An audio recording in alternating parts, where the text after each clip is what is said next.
warahmatullahi wabarakatuh. Selamat malam rekan-rekan sejawat dimanapun Anda berada. Malam ini DPW PPNI Provinsi Sumatera Selatan datang tamu istimewa, yaitu Bapak Ketua Umum DPP PPNI Bapak Harip Padilla. Selamat malam Pak Harip. Selamat malam Bu Santi. Iya, apa kabarnya? Baik, alhamdulillah. Baik, luar biasa tentunya. Beliau ini adalah orang yang selalu punya semangat, selalu penuh semangat tentunya ya, memberi inspirasi kepada kita semua. Rekan-rekan, malam ini adalah malam yang istimewa. Saya katakan sekali lagi bahwa kita akan berkesempatan untuk berbincang hal terkait dengan yang sedang in saat ini, yaitu tentang bagaimana etika bermedia sosial. Pertanyaan pertama nih Pak Harip, akhir-akhir ini Pak Harip, kita ini sebenarnya sebuah bentuk kebanggaan ya dengan profesi perawat ini, di mana teman-teman menggunakan berbagai platform untuk bermedia sosial, baik itu Facebook, kemudian Instagram, Twitter, dan kadangkala hal ini juga direpresentasikan dengan ada sisi-sisi layanan yang kemudian diekspos. Nah, ini bagaimana pandangan Bapak Ketua Umum dalam hal ini? Ya, betul Bu Santi. Jadi perkembangan iptek hari ini kan sebuah keniscayaan ya. Jadi termasuk di dalam informasi teknologi, computerized dan lain sebagainya. Dan kita sebagai profesi perawat tidak terelakkan akan juga mengalami itu ya. Tentu ada sisi-sisi positif ya, yang banyak juga sisi positif, walaupun ada juga yang negatifnya. Nah, teknologi IT ini kan sebuah terobosan besar di dunia hari ini yang dapat membuat efektivitas kerja, transparansi ya, kemudian juga meningkatkan kinerja gitu ya. Nah, dan juga sebagai alat komunikasi komunitas ya, dan publik secara umum. Nah, sebagai profesi tidak bisa terelakkan pada situasi ini. Oleh karenanya kita sebagai perawat yang terutama pada masa pandemi ini, kita mendapatkan sebuah apresiasi yang besar ya dari berbagai komponen masyarakat, dalam arti bahwa profesi perawat itu diharapkan punya punya sebuah legacy ya, punya sebuah kehormatan yang tinggi lah dalam melayani kemanusiaan, karena nilai-nilai yang dibawa oleh profesi perawat itu, yaitu nilai-nilai kemanusiaan. Nah, tingginya harapan masyarakat terhadap dibawanya nilai-nilai kemanusiaan di dalam profesi perawat dalam melayani pasien itu, ini sebuah tantangan ya. Dan kalau ini berhasil, maka secara langsung dia akan meningkatkan reputasi dan citra profesi perawat secara umum ya. Tapi kalau ada hambatan, ini juga akan mempengaruhi. Nah, fenomena terhadap media sosial ini juga harus kita perhatikan ya. Di satu sisi, media sosial ini digunakan untuk praktek keperawatan, untuk pelayanan keperawatan dalam banyak hal. Iya, betul sekali. Misalnya untuk memberikan edukasi ya kan, dengan konten-konten yang ilmiah, yang scientific, yang mudah dipahami, evidence based dan aktual ya. Itu bisa dilakukan oleh perawat ya. Kemudian juga untuk bahan komunikasi bersama komunitas ya, untuk bagaimana kita mendiskusikan profesi dan profesionalisme kita ini. Tapi di satu sisi kita juga harus bertanggung jawab terhadap penggunaan media sosial ini, karena kita bermasyarakat itu dilingkupi atau dilingkungi oleh norma-norma yang ada, norma-norma kesusilaan yang ada dalam masyarakat. Tentu ini harus juga menjadi bagian tak terpisahkan dari kita sebagai perawat dan manusia biasa gitu ya, atau masyarakat umum begitu. Nah, saya ambil contoh misalnya kita menceritakan atau mempunyai konten-konten yang menceritakan bagaimana melakukan tindakan-tindakan keperawatan kepada pasien. Baik-baik saja dalam batas-batas tertentu, asal satu, dia tetap menjaga privasi.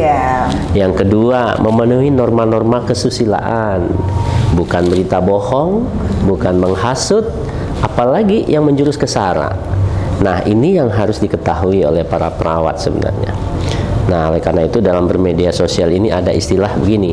Kalau dulu ya kita kenal dengan mulutmu harimaumu. Betul. Sekarang jempolmu harimaumu. Oh iya, ada istilah jempolmu harimaumu. Nah, ini suatu istilah yang sangat keren. Bukan hanya perawat ya, banyak bahkan pejabat, mantan pejabat. Karena dua jempol ini akhirnya masuk penjara. Betul, betul sekali, Pak. Kan? Wah, ini ya. Nah, ini harus kita ini modalnya cuma dengan jempol ini ya, Pak ya. Iya.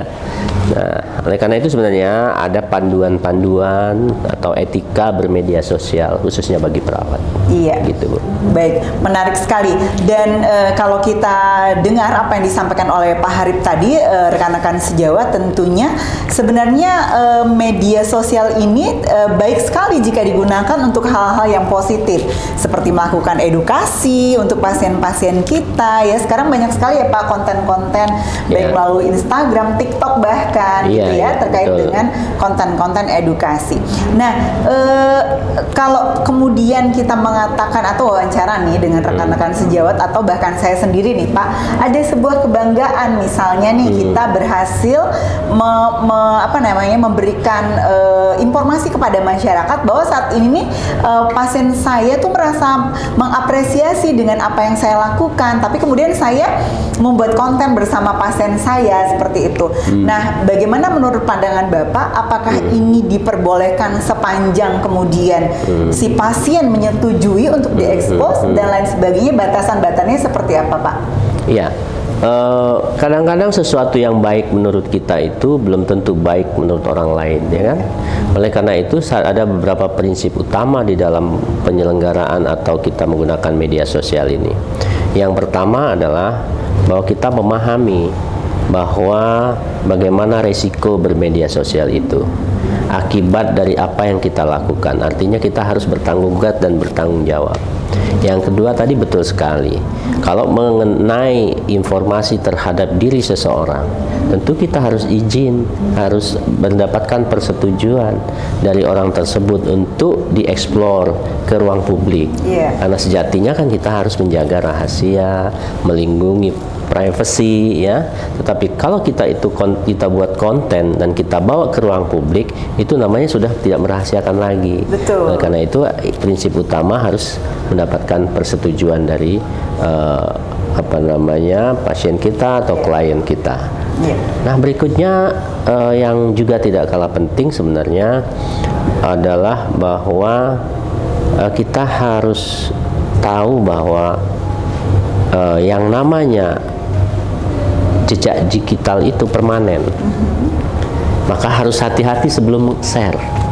Kita tahu dulu ini apa yang kita tulis atau apa yang mau kita share ini, sumbernya, berita bohong bukan, mengandung fitnah bukan, mengandung perbuatan yang tidak sesuai dengan kesusilaan bukan, atau apakah mengandung sara atau tidak.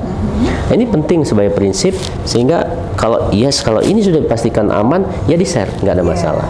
Tapi kalau kita belum dengan senang baca kontennya tanpa kita melihat sumbernya benar atau salah, kemudian kita share, maka sebenarnya kita ikut juga ya mendistribusikan hal-hal yang salah itu. Nah, itu etika.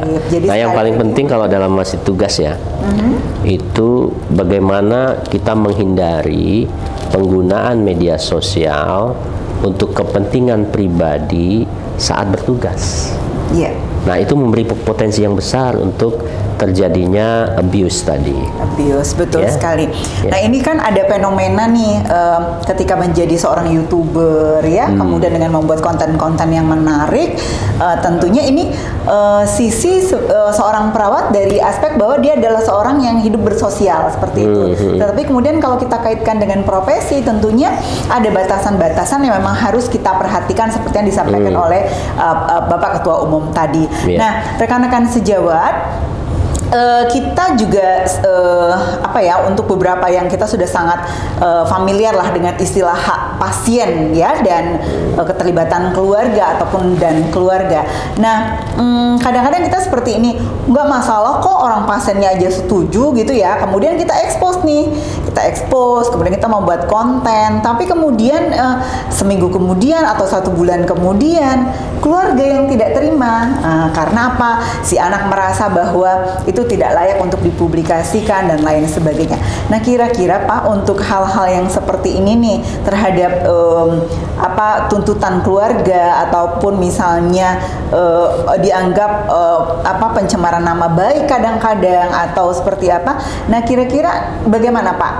Kadang ada justifikasi bahwa ini kan ada keterbukaan informasi publik. Nah, bagaimana antara regulasi terkait dengan undang-undang keterbukaan informasi publik dengan batasan-batasan yang kita miliki sebagai seorang perawat? Baik, ya. Jadi sebenarnya kalau kita bicara kebebasan itu adalah memang menjadi hak ya. Tetapi hak itu kadang-kadang juga dibatasi dengan kewajiban-kewajiban atau hak orang lain. Ya, jadi tidak sebebas-bebasnya ya, bukan di hutan, bukan hukum rimba kita ini. Kita adalah manusia, makhluk sosial yang punya harkat martabat yang tinggi. Jadi walaupun mengatakan bahwa saya bebas kok, saya ini manusia, ini ada era demokrasi, iya betul, tetapi hak Anda itu, kebebasan Anda dibatasi oleh hak orang lain, dibatasi dengan kewajiban-kewajiban personal terhadap sosial gitu. Jadi saya kira tidak ada kebebasan yang sangat bebas ya, dan ada batasan-batasan tertentu ya. Nah, terkait dengan keterbukaan informasi publik, sebenarnya ini adalah untuk penyelenggara pelayanan publik ya. Nah, kita sebagai penyelenggara pelayanan publik atau bukan, kita ini profesi ya. Profesi itu terikat pada satu standar profesi, kode etik, peraturan perundang-undangan ya. Jadi saya kira tidak masuk di dalam lingkup keterbukaan informasi publik, bahwa kita menyiarkan dengan konten-konten di media sosial itu tidak termasuk di dalam hak untuk keterbukaan informasi publik. Informasi publik itu misalnya sebuah rumah sakit, pemerintah ya, memberikan pelayanan ya, kemudian dengan berbagai program, anggaran dan lain sebagainya itu dikomunikasikan. Nah, itu namanya keterbukaan informasi publik ya. Nah, tetapi keterbukaan informasi publik ini untuk hal-hal tertentu juga dibatasi. Misalnya rumah sakit kan tidak bisa juga tanpa persetujuan pasien untuk membuka seluas-luasnya rahasia pasien. Itu tidak bisa seperti itu juga gitu ya. Oleh karena itu, apalagi kita sebagai individu perawat yang sangat terikat kepada kode etik dan standar. Kira gitu. Nah, mungkin rekan-rekan sejawat tuh bertanya juga nih Pak, kalau seandainya nih udah terlanjur, karena kan ini tanpa sadar nih si jari tadi gitu ya, kemudian bermain dengan lincahnya share berita, kemudian menjadi masalah gitu di media sosial. Terus kriteria seperti apa nih Pak yang kira-kira ini akan mendapatkan perlindungan dari profesi? Kriteria atau batasan permasalahan seperti apa yang kira-kira bahwa anggota profesi ini layak untuk kita bela atau layak untuk kita bantu permasalahannya? Ya, secara hukum kan perawat itu akan mendapatkan perlindungan manakala dia melaksanakan praktik sesuai dengan 1. standar profesi, 2. kode etik, 3. peraturan perundang-undangan, 4. memperhatikan hak pasien. Nah, selama dia melakukan itu, maka dia akan terlindungi secara otomatis ya. Jadi kalau dia sudah keluar dari situ, artinya dirinya sendiri saja sudah tidak bisa melindungi diri, ya kan? Lalu kalau profesi seperti apa? Nah, bukan perlindungan kalau profesi itu, tapi pembelaan, ya. Nah, kalau pembelaan, konsepnya lain lagi. Pembelaan itu ada 2 macam. Ada yang namanya pembelaan diri sendiri atau self advokasi, ya. Yang kedua adalah profesional advokasi. Nah, kalau self advokasi ini penting bagi seorang perawat untuk bisa terhindar dari masalah-masalah seperti ini, maka dia harus tahu aturan, norma yang harus dia patuhi supaya tidak jatuh terhadap hal-hal yang disebut pelanggaran, sehingga dia membuat dia menjadi posisinya yang benar menurut kacamata norma. Iya. Nah, dengan cara apa? Dia tahu dulu gitu kan. Kalau dia udah tahu ini normanya seperti ini, nah kalau dia udah tahu terus tetap melanggar, itu kan ada masalah dalam dirinya. Betul. Bagaimana kita mau melindunginya? Bagaimana kita mau membelanya? Iya. Nah, jadi saya kira tentu hal-hal yang seperti ini juga kita harus analisis sebagai organisasi profesi ya. Paling besar peran organisasi profesi dalam hal-hal yang seperti ini adalah pada fase preventif, pencegahan. Bagaimana mensosialisasikan dan lain sebagainya. Tapi kalau sudah jatuh kepada masalah hukum atau etika, kalau etika justru organisasi profesi berperan di depan dalam memberikan sanksi ya. Tapi kalau masalah hukum ya kita melakukan pendampingan, itu sesuatu yang biasa. Tapi apakah kita dapat melakukan perlindungan pembelaan secara penuh?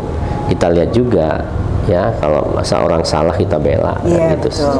Kita harus membela itu dalam kerangka dia tidak dirugikan hak-haknya di dalam proses hukum itu. Begitu, Bu. Baik, luar biasa. Jadi rekan-rekan sejawat, yakini bahwa kita sebagai seorang anggota profesi telah memenuhi standar-standar yang berlaku dan telah ditetapkan oleh organisasi profesi kita. Kalau kita lihat sekarang banyak sekali yang sudah dilakukan oleh Persatuan Perawat Nasional Indonesia untuk sosialisasi standar, kemudian bagaimana regulasi-regulasi yang berlaku di dalam organisasi, dan tentunya kita sebagai anggota profesi harus betul-betul memahami segala sesuatu terkait dengan hal-hal tersebut. Nah, Pak Harip masih seputar tentang etika bermedia sosial dengan berbagai platform tadi. Kalau kemudian kita lakukan nih dengan bersama satu komunitas nih, sama-sama misalnya tidak satu orang, tapi kemudian yuk kita rame-rame yuk buat konten gitu terkait dengan bagaimana memberitakan tentang hebatnya profesi kita seperti itu. Tapi kemudian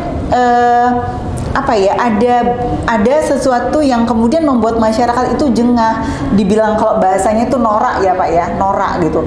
Ini bicaranya bahasanya bahwa kami ini anggota profesi, tapi kemudian konten yang dibuat itu dengan kalimat yang norak, dengan kemudian penggunaan pakaian yang juga tidak pantas seperti itu. Nah, itu kira-kira bagaimana pandangan Pak? Ya, jadi begini. Banyaknya pengaduan atau penolakan dari masyarakat terhadap konten-konten yang dibuat oleh perawat atau sekelompok perawat, walaupun tujuannya misalnya hiburan ya, atau juga meningkatkan citra profesi gitu ya, tapi juga masyarakat bebas juga mempunyai penilaian. Nah, kalau memang itu tidak sesuai, berarti bahwa masyarakat itu sebenarnya mempunyai harapan yang lebih dari itu terhadap profesi perawat. Ya kan? Dia mempunyai harapan yang tinggi terhadap perawat yang bagaimana sih yang diharapkan untuk dapat melayani mereka gitu kan. Nah, kalau itu tidak sesuai berarti apa yang kita tampilkan itu masih belum sesuai. Nah, oleh karena itu saya kira kita hari ini cukup banyak mendapatkan apresiasi. Tentu kita harus bijak ya menggunakan media sosial ini. Nah, kontennya kita lihat dulu nih. Kalau perlu cari konsultan, ya, cari konsultan bahasa, konsultan ini. Walaupun sekarang anak-anak milenial itu sangat kreatif ya. Tapi tentu tetap etika etiket itu tentu tetap menjadi perhatian masyarakat. Sehingga jangan sampai akibat mila setitik rusak susu sebelanga, ya kan? Ya, pengakuannya sudah cukup baik, apresiasi, akhirnya karena konten-konten itu masyarakat menilai perawat cuma segitu aja gitu kan, ya artinya tidak perlu dihargai lebih tinggi lagi karena toh tampilannya juga begitu gitu, kira-kira begitu Bu ya. Betul. Dan kita tahu ya rekan-rekan sejawat bahwa profesi kita ini begitu kemudian sangat dicintai masyarakat di tengah pandemi COVID-19. Semua kemudian mengucapkan ribuan terima kasih, bahkan mengalir ya Pak ya, karangan bunga, kemudian bentuk gift kepada perawat, bahkan kemudian lagu-lagu yang dikarang, bagaimana kemudian ternyata masyarakat itu sangat cinta terhadap profesi perawat dan mengapresiasi dalam berbagai bentuk ya. Dan ini tentunya menjadi kebanggaan tersendiri buat kita, dan bagaimana kemudian menjadi PR buat kita sebagai anggota profesi untuk terus mempertahankan kepercayaan masyarakat. Masih bersama kami Bapak Ketua Umum pada malam hari ini. Pak Ketua, kira-kira nih selama Pak Ketua Umum mendamping atau menjadi leader lah ya, leader tertinggi nih di Persatuan Perawat Nasional Indonesia, ada berapa banyak permasalahan-permasalahan yang terjadi terkait dengan kemudian tentang etika atau tentang kesalahan-kesalahan dalam bermedia sosial? Ya nggak banyak sih ya, syukurnya sih nggak banyak ya. Alhamdulillah ya Pak ya. Dalam arti yang langsung mengadu ke PPNI atau melalui para awak media. Nah, itu tidak banyak lah, kurang dari 10 lah gitu ya. Tetapi jangan lupa bahwa satu peristiwa saja itu dapat merusak citra kita. Betul. Gitu. Apabila peristiwa itu memang betul-betul membuat menggerus kepercayaan, menggerus terhadap nilai-nilai yang diyakini masyarakat, itu kan sangat berbahaya. Karena itu menurut saya sih tidak ada toleran lah untuk pelanggaran-pelanggaran etika seperti ini. Seperti baru-baru ini kan dilakukan oleh mahasiswa saja. Itu ternyata dampaknya terhadap citra perawat. Betul. Padahal baru mahasiswa. Tapi citra perawat yang luntur. Kalau kita lihat respon dari netizen ya kan misalnya, padahal dia baru mahasiswa gitu kan. Nah, ini saya kira satu contoh. Apalagi kalau dilakukan memang betul-betul perawat gitu ya, itu akan lebih-lebih lagi memberikan atau menggerus kepercayaan tadi. Gitu. Iya. Dan masyarakat begitu kemarin ya Pak ya, yang permasalahan mahasiswa keperawatan itu kita lihat nih bagaimana kemudian Pak Harip diundang di berbagai media untuk memberikan klarifikasi dan lain sebagainya gitu ya. Dan ini kalau kita ambil sisi positifnya, ini adalah bentuk perhatian yang besar dari masyarakat kepada profesi kita. Saya pikir seperti itu, dan tentunya teman-teman sejawat sepakat bahwa citra profesi perawat ini betul-betul harus kita jaga, harus kita pertahankan ya, karena apa yang sudah kita lakukan, apa yang sudah diperjuangkan oleh rekan-rekan kita selama pandemi COVID-19 atau jauh sebelum itu, tentunya harus diimbangi dengan bagaimana cara kita beretika, bagaimana kemudian cara kita mengeksistensikan diri kita sebagai anggota profesi. Baik, Pak Harip, apa nih kira-kira harap sekarang nih mahasiswa-mahasiswa keperawatan nih juga yang kedepannya itu kan akan menjadi generasi perawat tentunya ya, dan sekarang itu anak-anak milenial kalau kita katakan. Kalau dulu nih zamannya saya kan udah tergolong tua ya Pak ya, artinya yang namanya dengan pasien, dengan senior atau dalam lingkungan, kemudian ketika kita melaksanakan asuhan keperawatan itu betul-betul menjaga sopan santun. Tapi anak-anak milenial ini ada ciri khas mereka itu yang kemudian gayanya tuh cowboy banget gitu, dengan gaya mereka gitu, tapi emang dia memiliki kemampuan berpikir yang jauh lebih cepat gitu dibandingkan kita. Tapi mungkin dikatakan juga melupakan etika, belum berani mengatakan hal seperti itu. Nah, tapi kira-kira apa nih yang harus diingatkan kembali bagi mahasiswa-mahasiswa milenial ini, bahwa nanti ke depannya itu mereka akan menjadi perawat yang sesungguhnya loh, menjadi anggota profesi gitu. Apa nih kira-kira tips-tipsnya dari Pak Ketua Umum? Ya, menjadi perawat itu kan pilihan. Ya. Jadi pilihan hidup, pilihan profesi kita gitu. Jadi kalau adik-adik kita ini masuk sekolah perawat, ya tentu berharap kita adalah itu menjadi pilihannya nanti menjadi perawat. Tapi kalau terasa berat menjadi perawat, saya kira lebih baik dari awal tidak meneruskan kan gitu, itu ya yang pertama. Nah, yang kedua, bila sudah lulus maka sebenarnya dia sudah harus berkecimpung jadi perawat ya. Nah, oleh karena itu di dalam khusus untuk mahasiswa yang anak-anak sekarang ini, tentu kita harus mereview ulang bagaimana kurikulum tentang pembelajaran etika, moral itu apakah sudah update sesuai dengan kondisi terkini atau tidak. Itu penting sekali bagi institusi pendidikan untuk melakukan review ya. Jangan-jangan yang kita ajarkan masih yang lalu-lalu, sementara anak-anak sekarang ini alamnya udah berbeda. Jadi konteks dan konten daripada pembelajaran etika dan moral kekinian itu betul-betul harus kita update. Itu yang pertama bagi sisi kurikulum, sehingga dia bisa mendapatkan pembelajaran pendidikan terhadap etika moral yang kekinian tadi gitu ya. Dengan harapan dengan cerdas dan lain sebagainya itu, dengan penggunaan teknologi dia tahu batas-batas mana gitu ya. Nah, saya kira itu yang pertama. Yang kedua, sebenarnya kita juga harus bertanggung jawab terhadap menjaga image profesional terhadap perawat ini. Nah, image profesional ini juga bisa dilihat dari 3 aspek. Ada yang disebut dengan mindset identity, ya kan? Ada behavior identity, ada juga yang disebut dengan visual identity. Untuk seorang yang disebut dengan profesional, seorang perawat itu bukan sekedar dia bisa berpikir atau mempunyai pengetahuan yang tinggi terhadap kesehatan yang kita sebut dengan mindset identity tadi, tetapi juga dia harus memberikan gambaran behavior identity. Perilakunya itu juga cocok dengan kepintarannya dan cocok dengan norma-norma yang ada di masyarakat. Itu behavior identity. Tapi tidak kalah penting juga secara visual, dia juga harus punya penampilan yang sesuai dengan harapan masyarakat gitu ya. Misalnya tadi Ibu singgung dengan pakaian mini dan lain sebagainya, seksi dan lain sebagainya. Itu visual identity. Begitu juga misalnya perawat itu identik dengan putih bersih.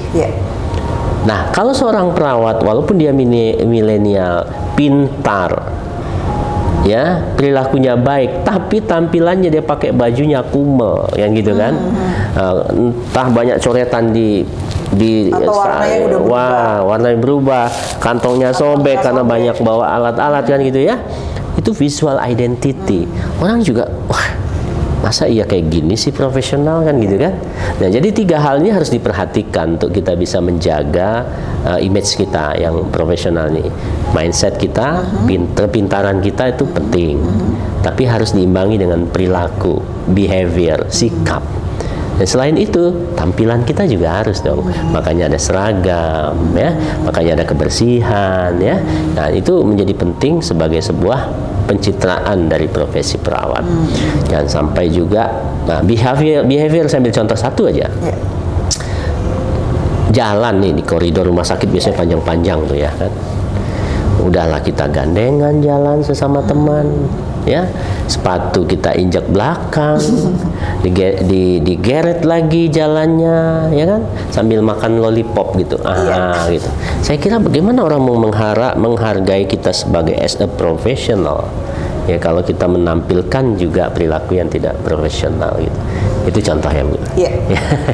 Ya, rekan-rekan sejawat, ternyata banyak tips-tips yang sudah disampaikan oleh Bapak Ketua Umum.